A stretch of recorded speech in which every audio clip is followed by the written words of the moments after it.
আমাদের নজর, যেখানে মানবিক বিপর্যয়ের এক হৃদয় বিদারক ছবি ফুটে উঠল ত্রিপুরায়। চরম দারিদ্র্য, অসহায়তা ও সামাজিক অবহেলার বলি হয়ে সদ্যজাত কন্যা সন্তানকে বিক্রি করতে বাধ্য হলেন এক দরিদ্র দিনমজুর পিতা।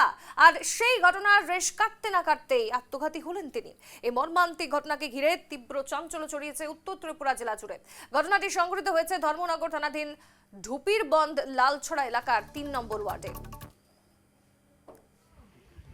নিজের সদ্যজাতিকে খুন এবং তারপর আত্মঘাতী হলেন পিতা। ঘটনা ত্রিপুরার মানবিক বিপর্যয়ের এক হৃদয় বিদারক ছবি ফুটে উঠল এবার ত্রিপুরায়, যেখানে চরম দারিদ্র্য, অসহায়তা ও সামাজিক অবহেলার বলি হয়ে এবার সদ্যজাত কন্যা সন্তানকে বিক্রি করতে বাধ্য হলেন এক দরিদ্র দিনমজুর পিতা। আর সেই ঘটনার রেশ কাটতে না কাটতেই এবার আত্মঘাতী হলেন তিনি। মর্মান্তিক ঘটনাকে ঘিরে তীব্র চাঞ্চল্য ছড়িয়েছে উত্তর ত্রিপুরা জেলা জুড়ে।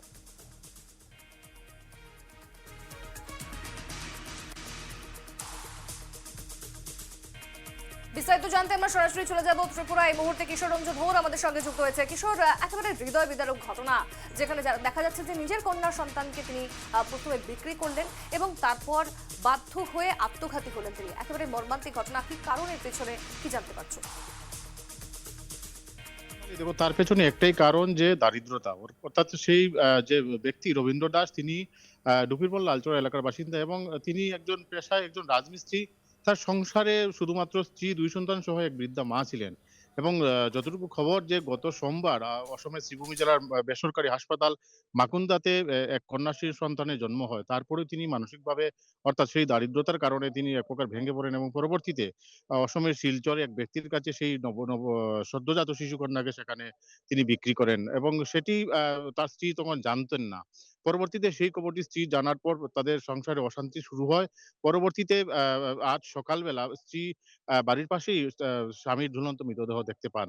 পরবর্তীতে পুলিশকে খবর দেওয়া হয়। পুলিশ মৃতদেহ উদ্ধার করে ময়নাতদন্তের জন্য নিয়ে গেছে। কিন্তু শুরু থেকেই সেই অভিযোগটি উঠে এসেছিল যে শিশু বিক্রির পর সেখানে যে পরিবার অশান্তি, তারপরে যে আত্মঘাতী হওয়ার যে ঘটনা, তা কিন্তু পুলিশ শুরু থেকেই সেটি কিন্তু ধামাচাপা দেওয়ার চেষ্টা করছিল। অর্থাৎ সে ব্যাপারে কোন ধরনের মুখ খুলেনি এবং সে কারণে স্থানীয়দের মধ্যেও কিন্তু সে পুলিশের গতি বা তদন্তের গতি সহ যে ভূমিকা নিয়েও কিন্তু সন্দেহ দেখা দিয়েছিল। পরবর্তীতে এলাকা জুড়ে সেই ঘটনাটি চাউর হতেই কিন্তু সেখানে তীব্র চাঞ্চল্য ছড়ায় এবং দাবি উঠে যাতে করে যেন সেই ঘটনার পুঙ্খানুপুঙ্খভাবে তদন্ত হয় এবং সেই যে ঘটনার, অর্থাৎ যে ত্রিপুরাতে আমরা দেখেছি, ত্রিপুরাতে যারা নেতা মন্ত্রীরা রয়েছেন তারা কিন্তু অনেক সময় বলে থাকে যে ডাবল ইঞ্জিনের সরকার ত্রিপুরাতে চলছে।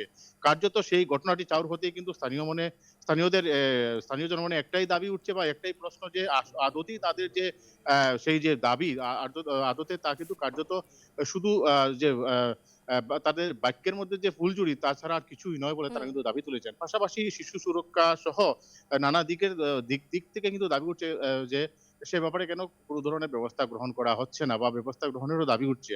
এখন দেখার বিষয়, পুলিশি তদন্তে আসলে কি বেরিয়ে আসে বা পুলিশ আদৌ সে ব্যাপারে কতটুকু পদক্ষেপ গ্রহণ করে, তা কিন্তু দেখার বিষয়। কেননা সেই যে এক হৃদয় বিদারক চিত্র উঠে এসেছে, অর্থাৎ যে অভাবের তাড়নায় যে সেই নবজাত শিশু কন্যাকে বিক্রি করতে হয়েছে পিতার এবং পরবর্তীতে পিতা আত্মঘাতী হয়েছেন, তা কিন্তু এলাকা জুড়ে যেমন তীব্র চাঞ্চল্য ছড়িয়েছে, তেমনি কিন্তু গভীর শোকেরও আবহ তৈরি হয়েছে।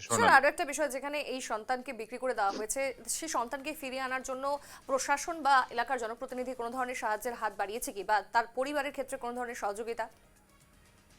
একেবারে সোনালী, দেখো, আমরা দর্শকদেরও দেখিয়েছি যে যে শিশুটির মা বলছেন যে আমরা শিশুটিকে বিক্রি করেছি, তবে কত টাকার বিনিময়ে বিক্রি হয়েছে তা কিন্তু তিনি জানেন না। কারণ শুরুতেও তিনি কিন্তু সে ব্যাপারে অবগত ছিলেন না। অর্থাৎ তার স্বামী কিন্তু সন্তানটিকে বিক্রি করেছেন এবং সেই অভাবের তাড়নায় বিক্রি করেছেন, এক প্রকার তা স্পষ্ট বা আমরা যতটুকু জানতে পেরেছি।